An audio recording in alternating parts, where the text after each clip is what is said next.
ரொம்ப சத்தான ஆரோக்கியமான ஒரு பச்சை பயிறு அடை பண்ணலாமா? வாங்க. 5 மணி நேரம் பச்சை பயிரை ஊற வச்சுருக்கேன். வாங்க அரைச்சி எடுத்து வந்துக்கலாம். ஃபஸ்ட்டு 2 பச்சை மிளகா, 1/4 ஸ்பூன் சோம்பு, 1/4 ஸ்பூன் ஜீரகம், 1/4 ஸ்பூன் பெருங்காயம், ஒரு சின்ன துண்டு இஞ்சி, கொஞ்சம் பச்சை பயிறு போட்டு கொஞ்சம் அரைச்சி எடுத்து வந்துக்கலாம். மிளகாய் சீரகம் சோம்பெல்லாம் அரைப்படாது. ஃபுல்லாக போட்டு அரைச்சோம்னா இதை லைட்டாக ஒரு ஓட்டு எடுத்துகிட்டு வந்துக்கலாம். இந்த அளவுக்கு அரைச்சாச்சு. ரொம்ப தண்ணி விடாமல் கெட்டியாக ரொம்ப நைஸாக அரைக்காமல் அரைச்சி எடுத்துகிட்டு வந்துடுங்க.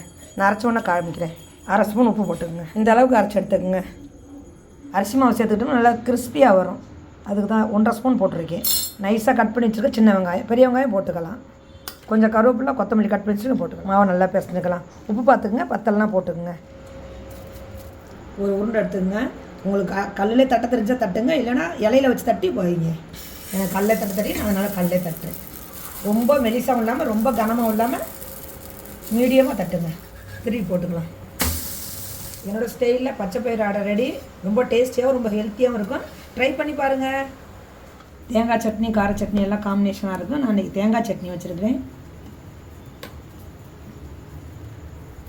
வாங்க சாப்பிட்லாம்.